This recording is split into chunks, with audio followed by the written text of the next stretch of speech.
Hey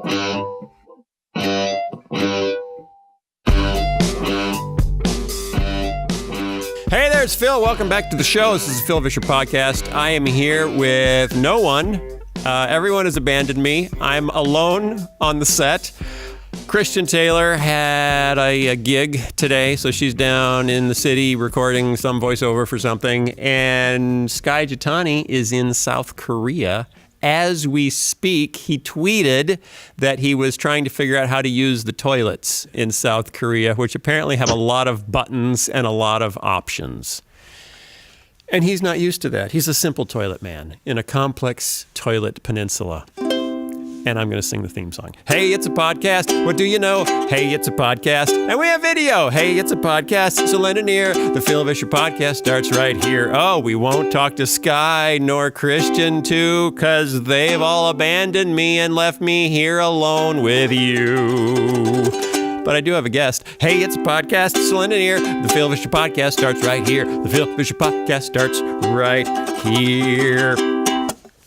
Okay. We do have a guest. I'm not going to do news because there's no banter. I can't banter alone. There's no solo bantering. So it's not even fun to talk about the news. We could talk about the NFL protests some more. We could talk about Harvey Weinstein some more. We could talk about all the terrible things that are going on everywhere. But I'm not going to because I would just be talking to myself.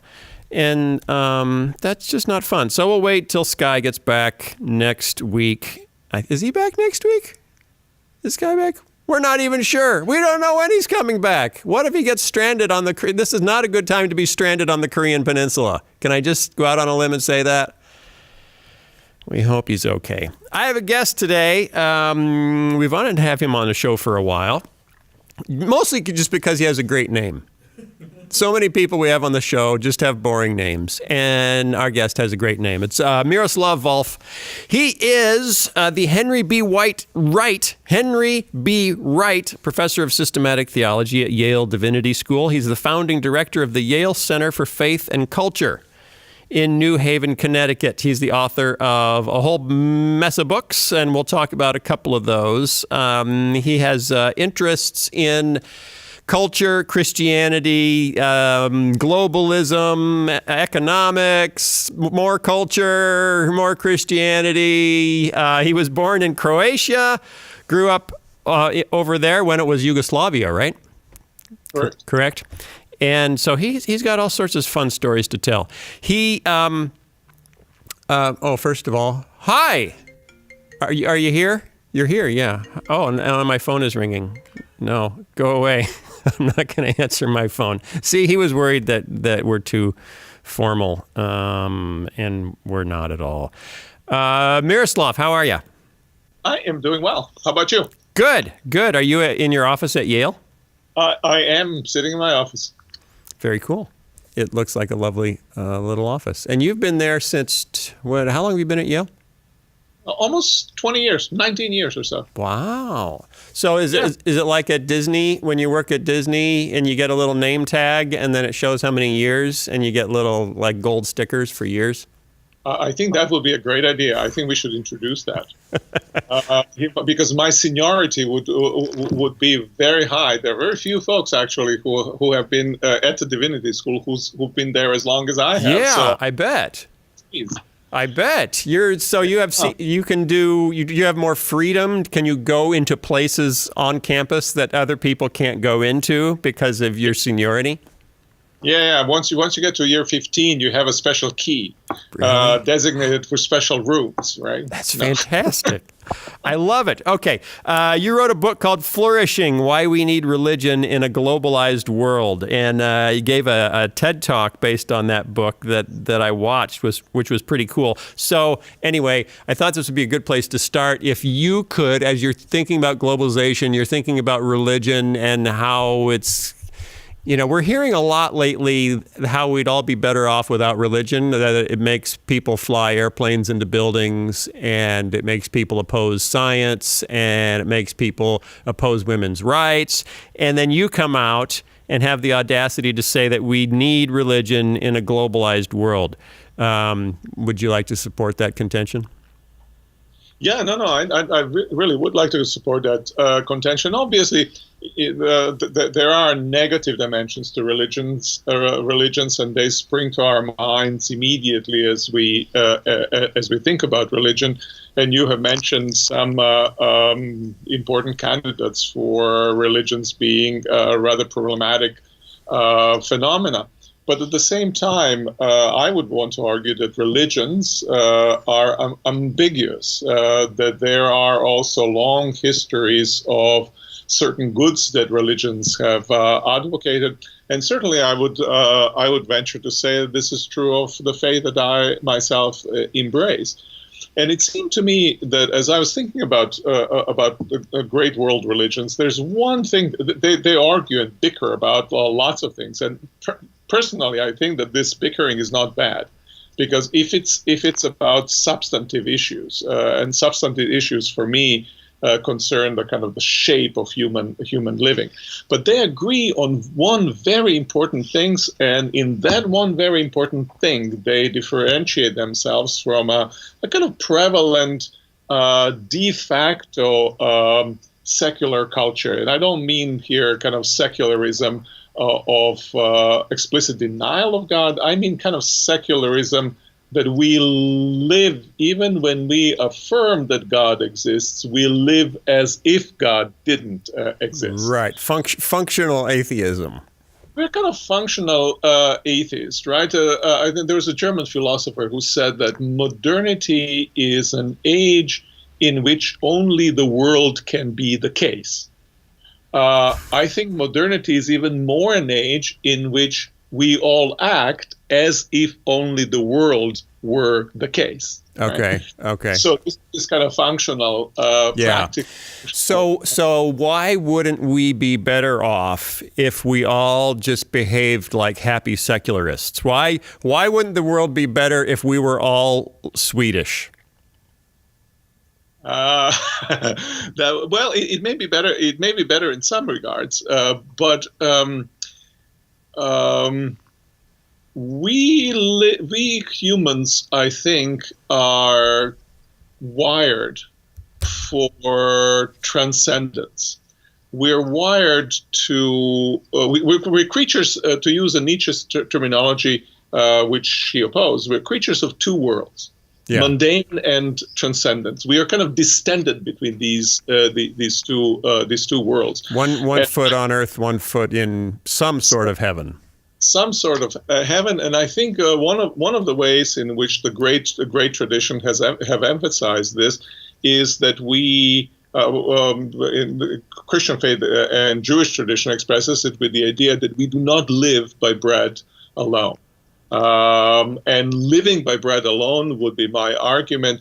It actually contributes to many of the ills that we are experiencing in the world today, including the ill of kind of absence of deeper satisfaction, including the ills of competitiveness, including the ills, especially under modern economy, of something like kind of depressive state on account of systematically produced a sense of inadequacy in each one of us. Yeah. And I can rattle on more and more of such things. So when you look at the financial meltdown, of 2007 and the role Wall Street had in that, you don't immediately say, "Oh, it's religion's fault. If only we didn't have religion, we wouldn't have greedy bankers." Yeah, and I would say the most of our ills in the world today, I think you wouldn't say immediately, yeah, it's religious fault. I think they revolve around power and greed, power and certain kind, not in a kind of crass sense of the greed, although the meltdown could arguably be said that has been caused by some of the crasser forms of greed. But the kinds of ways in which we've organized society, in which makes us run faster and faster, while in terms of actual satisfaction, remaining in the same place, or even losing in the battle, out of breath, and having achieved what we are desiring. Right. Okay. Quote, I don't know if this is you talking or if this is you quoting someone else. We've been created to be in contact with infinity. Yeah, I think that I could well have. You said it in your TED Talk. I'm but, not sure if you were quoting someone or if it was you. But obviously, it goes back to the great church fathers, Augustine being one of them, and others as well. So no news here, but that would be the argument, and somehow the argument also would be that this kind of search for, especially positional goods, on which much of our economy is predicated, is kind of search for transcendence. Define positional goods.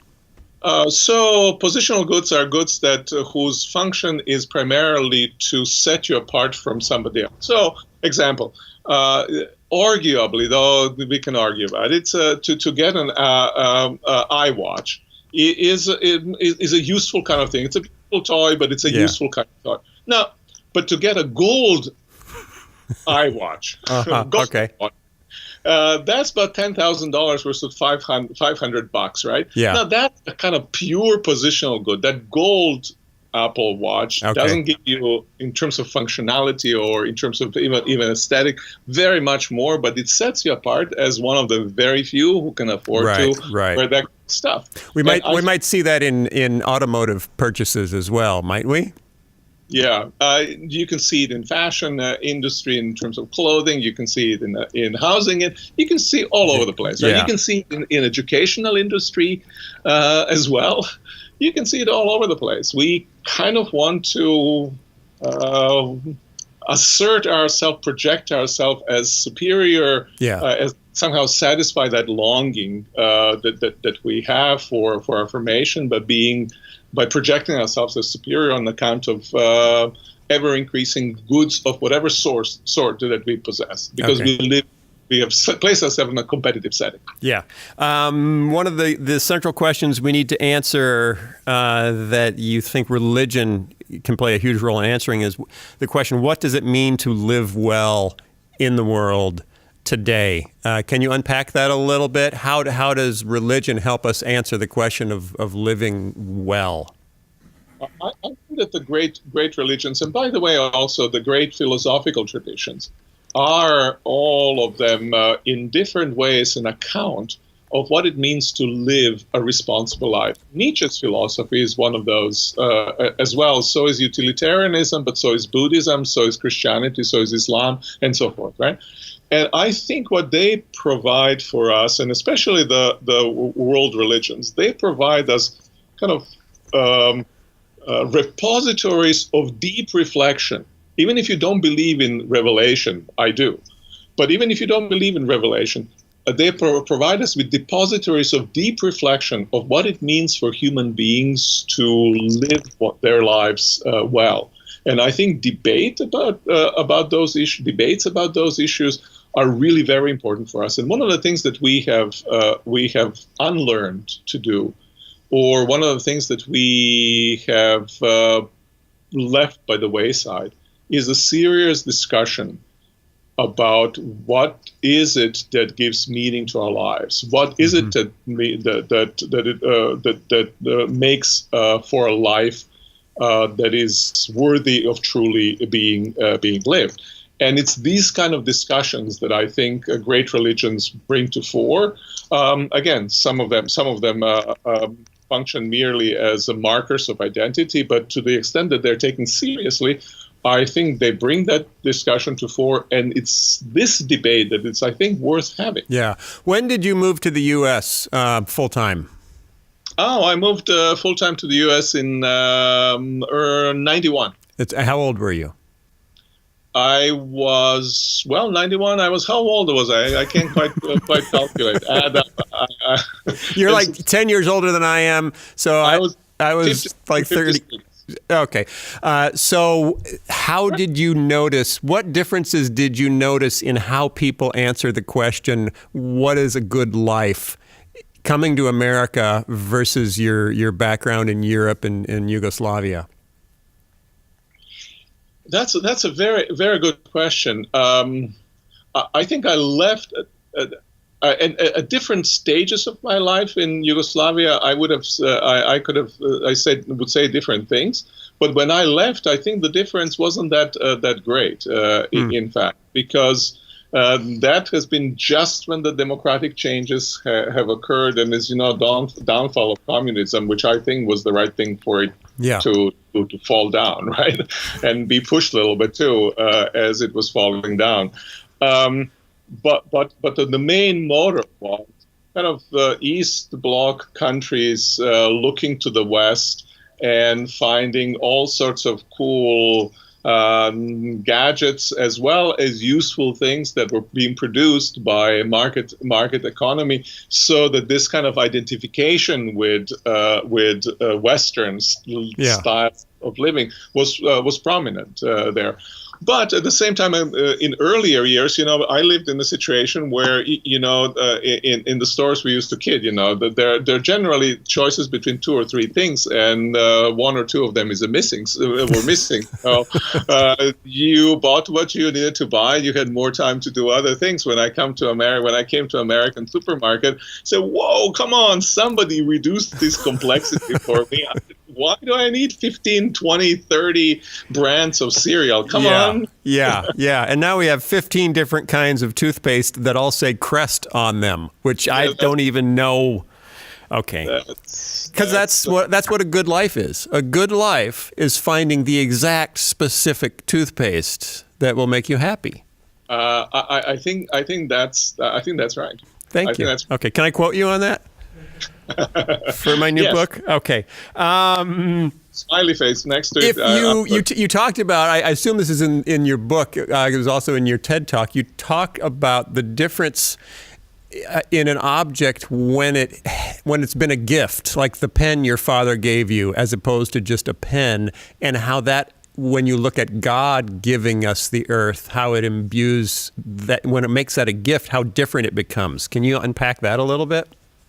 This was in response to an argument that you often hear that is a little bit more subtle critique of religion than sometimes in the wider public, and which is to say, if you have God as the object of your ultimate love and concern, it's going to devalue anything that's less valuable than God. So the more you invest your interest in God, the less important the world becomes. And there's a kind of worldlessness that results. Right. So heavenly minded that we're no earthly good. That's exactly. And no earthly good or no earthly enjoyment either, right? We're kind of floating above and just waiting. It's kind of Madonna, with eyes rolled up, head askew and eyes rolled heavenward, pained by the very fact of worldly existence or something of that sort. The real Madonna, not the singer. The real Madonna, yes. Yeah. No. The Madonna in the centuries-long imagination. The artistic interpretation of the real Madonna. There we go. Okay. Iconographic too, but the real Madonna, that she looks more like Miriam from the Book of Exodus. When she sings this song. Yeah. Song of praise to God for deliverance. So I'm with the original Madonna, not so much evil. So you're saying that religion, or that the Christian view of the world, should not make me no earthly good and no fun at parties? So I'm trying to figure out how in what ways does Christian faith does that actually, and it seemed to me that it. Properly understood, it adds a layer to our enjoyment of all worldly goods, and that has to do with the idea that worldly goods, material goods, often aren't just what they are. They have also symbolic value. They express the forms of relationship. We talked about positional goods, which is also a certain form of relationship that is embodied in a particular object. But if you think of all the objects in the world, all the goods in the world as gifts, they're not just certain things. They are also a mode in which somebody relates to you. And this is the example of my father's pen. My father can give me a pen that's not a particularly splendid exemplar of a fountain pen, but just on account of it being a gift from him, provided I loved him, it's going to be special to me. I wouldn't trade it for anything else. I take it in my hand, and it evokes an entire world of relationship with him. I think for Christians, this is how the world should be. World is a gift to us from God. Therefore, enjoyment is not just in the thing itself, but in that which the thing represents, so that each thing becomes a sacrament, right? And then opens up this a plethora of enjoyment, which I think are not otherwise available. And you don't think enjoyment is inherently sinful? That's the premise of the whole thing, right? That's the premise of the whole thing. Okay. And maybe it's maybe an unstated premise, and so maybe that's what I need to say. Certainly, enjoyment isn't right. The familiar in the Christian tradition is that we have been created to love God and enjoy God. Yeah, enjoy God forever. But nothing else, just God. Nothing. Everything else is drudgery. In some traditions, that's how it goes. I really love in the Book of Revelation, you have this idea of New Jerusalem coming down from heaven, and then it interprets that it's a home of God among mortals, so that the world as a whole becomes a home which God indwells, and therefore the end of God's ways is not God for us. Yeah. The end of God's ways is the world as a home of God, right? So it's not a godless world, and it's not a worldless God. Right. It's a world that has become God's home, and therefore our home in the best sense of the term. I like that. Okay, that if you want to learn more about that book is called Flourishing, Why We Need Religion in a Globalized World. Let's talk about the new book. The new book is called, and I'm not sure if it's brand new or been out a little while, but that doesn't matter. You should still read it. Public Faith in Action, How to Engage with Commitment, Conviction, and Courage. It is a follow-up companion volume to A Public Faith, How Followers of Christ Should Serve the Common Good. Let me read the very short paragraph summary of the new book, Public Faith in Action, from our guest, Miroslav Volf. Christian citizens have a responsibility to make political and ethical judgments in light of their faith and to participate in the public lives of their communities, from their local neighborhoods to the national scene. But it can be difficult to discern who to vote for, which policies to support. Really? I thought it was so easy. And how to respond to the social and cultural trends of our time. This nonpartisan handbook offers Christians practical guidance for thinking through complicated public issues and faithfully following Jesus as citizens of their countries. That sounds ambitious. Yeah, but it's kind of as ambitious as the fact that we, for instance, walk, that we, for instance, raise our children, that we, for instance, do all sorts of these things, right?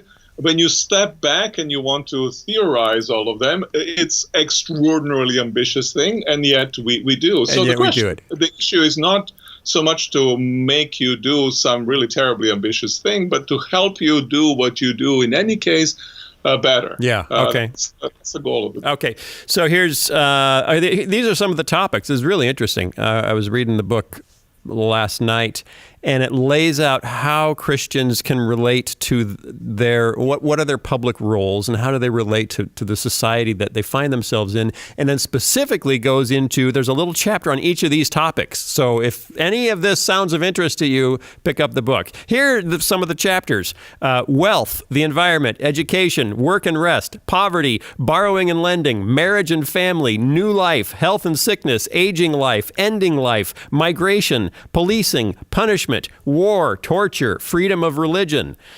Nothing big. And amazingly, it's not like a 12,000-page book. It's a reasonable book, and it's a readable book. So I'm rather impressed. That was the goal, basically, to take each chapter is about 2,000 words, including a bibliography and kind of guide through the materials. And our goal here is, so conviction is that there are some significant Christian convictions and positions that we all ought to, in our judgment, agree. But there's also quite a bit of room for debate. Yeah. And the goal of this book is not necessarily to tell you what to believe. We do some of that as well. We wag finger a little bit, not But the idea is to invite a conversation, and I think the assumption is that in the environment as we have today, what's lacking is really a deeper conversation about kind of plethora of issues that ought to inform our judgments. We zero in on individual things, and when we zero in individual things, then we listen to sound bites and make our decisions. And it's almost like just as we sometimes shop by looking at advertisements and what our friends buy, so also we make political decisions by kind of hearing sound bites and observing what our tribe does. And I think we're called to do something much more than that. All right, awesome. But this is a big question that I think is on everyone's lips. You live in Connecticut and you teach at Yale. Clearly, you're a liberal elite. Yet you say the book is nonpartisan. How could it be nonpartisan when you teach at Yale? Why should we believe you? Because I'm telling you the truth. It's very simple. I mean, that's a very, very good question, right? Why? Yeah. So I grew up in Iowa, raised in Middle America, in the conservative Christian church in Middle America. We have kind of been steeped in distrust of East Coast elites, especially in academia. Yeah, so I can imagine why certain folks would distrust elites in academia. I think to my credit, I can say I grew up in Croatia. Mm-hmm. But you were one of the elites of Croatia, right? One of the sometimes I describe myself as minority of a minority of a minority. Okay. My father was a Pentecostal minister. Do they have those in Croatia? Look, you're looking at one. Actually, I still have not been. I still have membership in what is the Pentecostal church there. I'm a member of the Episcopal Church here. So you're looking at one before you. I haven't yet been kicked out. Okay. But you know, and growing up in an environment in which not only faith was being kind of pushed against, but relative poverty. My parents had 2 rooms, 2.5 rooms, and that's where we kids grew up and were born. I had a nanny, and and she was with us because she didn't have a single room. We had 2, so of course we'd find a place for her, and she'd take care of some of the kids.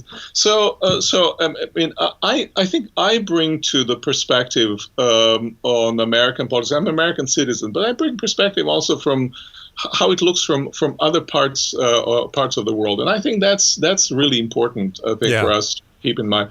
I also want to say, I've come to believe that because I was minority of minority, and maybe this is just my flattering myself and tapping myself on the shoulders, but I've discovered the importance of marginality. Why it is important for us. Oh, there we go. Hello, honey. I'm on a podcast right now, honey. I'll call you back in a minute. The trouble is that it's some kind of advertising call. Okay. The importance of being on the margin. The importance of being on the margin. I think it's for Christian faith. Christian faith was born on margins. Right. Jesus was, I think it's right, a marginal Jew. He was crucified outside of the city, and I think this sense of Christian faith being born on the margin, living in the margins. And when it talks about the whole, it talks about the whole from that experience of marginality. I think that's a very important feature of the Christian faith. And I'm afraid that in many, including my own present-day Croatia, but where Catholic Church is right now dominant, right? Christians kind of want to be at the center, center of political power. They want to shape things. And in the process of wanting to shape things, they misshape themselves as we misshape ourselves as Christians. Right? There is a kind of betrayal of faith that comes with that is a great temptation in the proximity to power. And sociological studies point out as well that, I mean, we always hope if we're close to power, we're going to have influence on the power. All sociological studies say that influence goes the other way around. It's politics that are going to shape you, not you're going to shape the politics. And that's why a certain sense of distance is fundamental to the Christian faith, to the independence of moral judgment that we need to exercise. Okay. Historically, some Christians have proposed that what we really need to do is withdraw from society. We need to pull back. We need to, go into the monasteries, the cloisters, and save ourselves from the sinking ship that we call culture. Others have proposed, no, what we really need to do is take over. We're supposed to have dominion. We need to mobilize and activize and organize and take over and punch above our weight and make, the world, America, fill in the blank, Sweden, what God wants it to be. You're at neither of those ends. Where are you? What is your view of a Christian's role in public? That's quite right. I'm in neither of these ends. I think the second one, a takeover, must result in something like totalitarianism, and will be a parody of something like the kingdom of God. Kingdom of God become exact opposite almost of itself. Disengagement, I think, is not an option, and it's not an option because we are responsible. We are responsible for our immediate neighbors. We are responsible for neighbors of our neighbors. We are responsible for the wider circle. We are responsible for the common good. Now, the question then becomes, how do we, without betraying our own identity, without betraying our own moral vision, how do we engage in a constructive way in social and political life? And my sense is simply we make ad hoc decisions. Jesus Christ is the measure of politics. And rooted in our identity in Jesus Christ, we'll go and in some ways we'll be involved. The other areas we will withdraw. In some areas we'd participate in a partial way. I don't think there is a single individual stance towards something called culture that a Christian should take, because culture itself is very much diverse, and we have to make judgments. And so I might affirm culture in one regard, but certain culture in one regard, but be opposed to it in other regards, which is, I think, what most of us as Christians do. Mm-hmm. It's opposite our rhetoric. Actually, either withdrawal rhetoric or domination rhetoric, as you mentioned, it trips us up. But in fact, we're making discerning judgments. Okay. Here's a quote from your new book. As participants in the civil community, Christians strive to bring it into greater conformity to the character and rule of Christ. I like the sound of that, but couldn't a critic say, oh, so you do want to take over? You want to force America to look like church. How is that different? Well, critic might force is the critical term, and I manifestly do not want to force anyone to look like, certainly not like church. If I had a possibility. No, if morally I thought force was appropriate, which I don't think it is, Okay. it would be conformity to church. It would be conformity to Christ. But I think that part and parcel of it, and this is fundamental for the project, I think it's fundamental for the Christian stand, part and parcel of our commitment is not simply to certain kinds of goals and ends. It is to certain kinds of processes that bring us to those goals and ends. So that, for instance, love of enemy is, in my judgment, so fundamental to the Christian faith that if one takes it out of the Christian faith, one unchristians the Christian faith. I think that something like respect for conscience and freedom is so fundamental that if one were to impose faith, one would be imposing something that in the process has become something else than faith itself. And so I think the ways in which we engage must respect freedom of conscience and must also be forms of expressing love toward those with whom we strenuously disagree. Right. You can't legislate faith. Is that what you're saying? That is what I'm saying. You can't legislate. What you can legislate is certain moral convictions, but you have to legislate them in the ways that respects conscience of other folks. Right? Even if they're advocating for things that we find immoral. I think that we have to make discerning judgments at which of our moral convictions ought to be legislated and which not, and what grounds, right? Okay.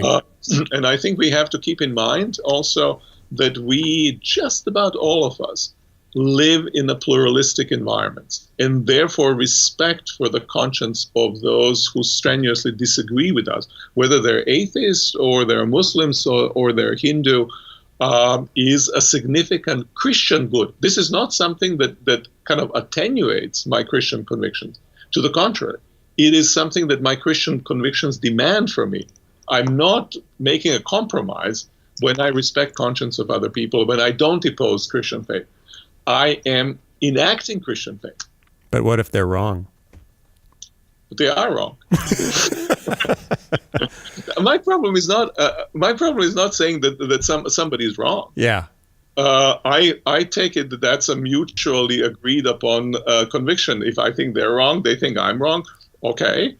The question is, we live under the same roof.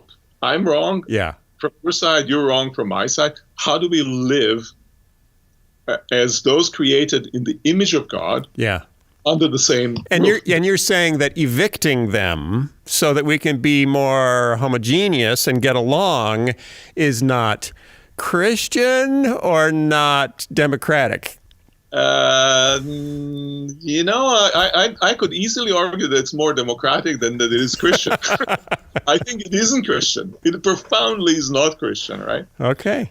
And in that sense, I think we need to look for ways in which we can build together. Now that assumes that there's something binds us together. There's certain common moral thread that binds all human beings. And I believe, as a Christian, I believe in something like common grace, something of God's grace is at work even among those who explicitly deny Christian faith. Even Nietzsche was object of God's grace, right? But if we believe that, Miroslav, how can we demonize them in our political campaigns?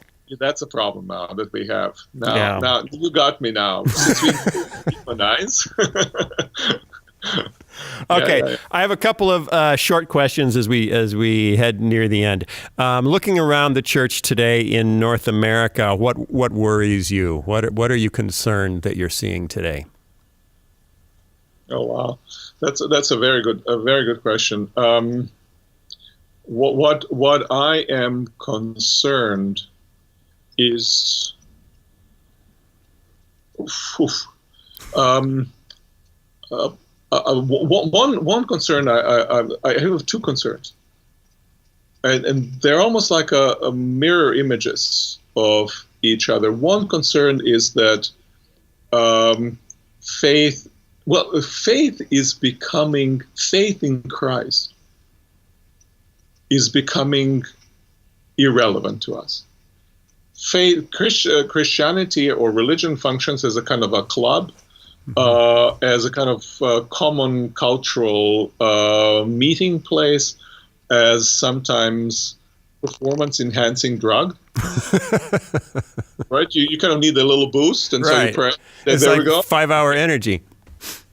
Exactly, or something like divine Band-Aid. Yeah. You go through life, you bruise yourself, and then you put a little bit bandage yourself, and so you can continue. But it doesn't shape actually how you act in the world, and you can see that both on the progressive side, and you can see that also on more the conservative side. I don't know how many evangelicals voted for Trump, but those who did, in my judgment, it's a kind of echo of cultural sensibilities and political interests that is deeply at odds with some fundamental convictions of the Christian faith. Mm-hmm. And I am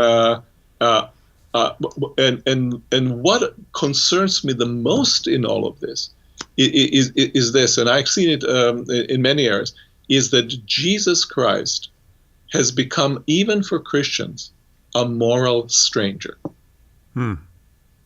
So a good guy, but not a guy we know. No, a guy who we really deep down don't think is good. Oh, it's not good for us. Okay. And that's why we kind of we want what he gives us in terms of Band-Aids and performance enhancement, but in terms of what he demands of us, kind of moral vision that he stands for, we don't know what to do that. Wow. This is we have grown as a culture strangers to Christ, or Christ has grown stranger to us. You know, it used to be in the 60s or 70s. People used to say, church no, but Christ yes. Mm-hmm. I think now people are saying Christ, sorry. Wow. Church is bad, but Christ is bad. What do you do to reintroduce Christ in a meaningful way? That's a great question, and I teach a course which is entitled "Christ and Being Human." Oh, wow! And I take the students, and actually this is my large project, multi-volume project. If God gives me the time to do that, we're spelling the significance of Christ for various dimensions of our lives, all the way from birth to death, through food and sex, through whatever other aspects, as well as emotions and virtues that we engage in. And I think a certain kind of retrieval of humanity that's informed by Christ is what's important. What's important, and ultimately, I think it will depend on kind of inner resonance of people with this absolutely stunningly extraordinary exemplar of humanity who, in my view, was also Word become flesh, God incarnate. Yeah. Wow. Okay. These are the questions that are supposed to take like 10 words to answer. So that's good. Well, we can turn that into its own episode. There was so much good stuff in there. Next really short question. So what about the church in North America gives you hope right now? What do you see happening? I think lots of, when I travel through churches, I see lots of people of different generations at the same time having this deep attachment to faith. For instance, when I speak sometimes on those issues, I don't experience yawns. I experience people startled, and they ask themselves, how do we return back? In other words, there is a yearning for Christ-likeness. There is also a yearning for a kind of authenticity of faith, which I find great. I think also discovery of the younger generations, of the poor, discovery of the environment, discovery of kind of practical engagement. That seems to me a very, very good thing. All right, cool. Okay, last question. This is my last question. Okay, you grew up in Yugoslavia under communism. You've seen a lot of bad things. You now live in relatively cushy environments of New Haven, Connecticut, and teach in the relatively cushy and secular environments of Yale. And most of the people around you, I imagine, aren't really, like Jesus, whatever. Come on, let's just go to a wine bar and enjoy life like we're supposed to. What keeps you from, at any point in your life, chucking your faith and just saying, you know what, it is easier to just live and be merry? Yeah. For me personally, I think this Christ does.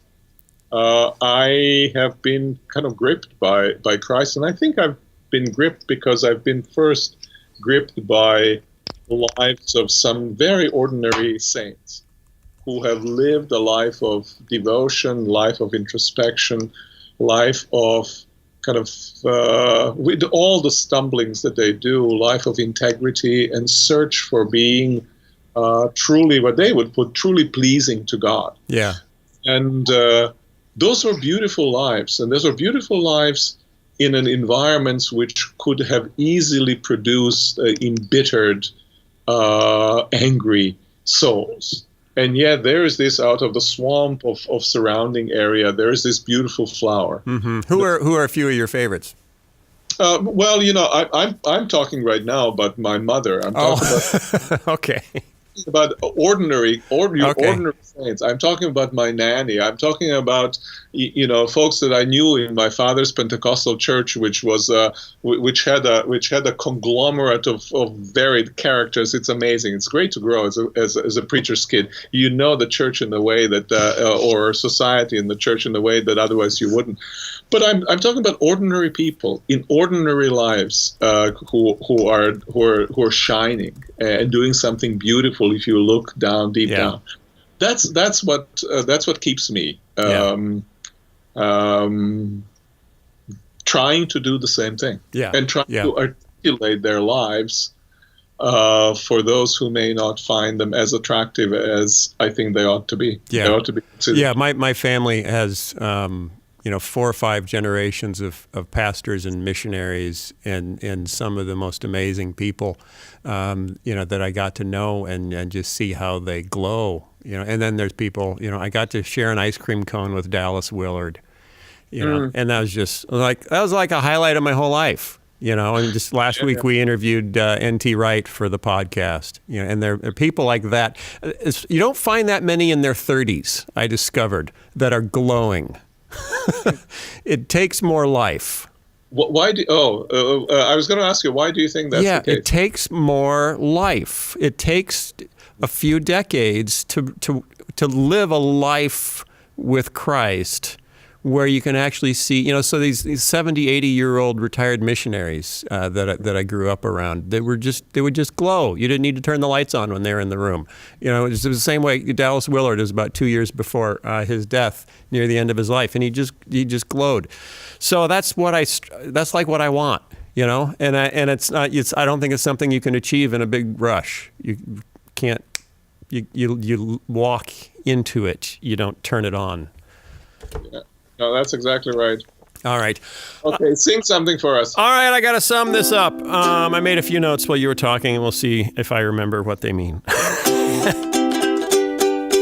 Oh, Miroslav Volf, he's a really great guy. He doesn't play golf, and I'll tell you why. He's way too busy just writing his books about our culture and how it looks when Christians actually follow Jesus Christ. It actually makes a difference in your actual day-to-day life. So So let Jesus get a grip on you, and you can experience that life too, and you and me and Miroslav Volf. I do love your name, but it doesn't rhyme with a whole lot.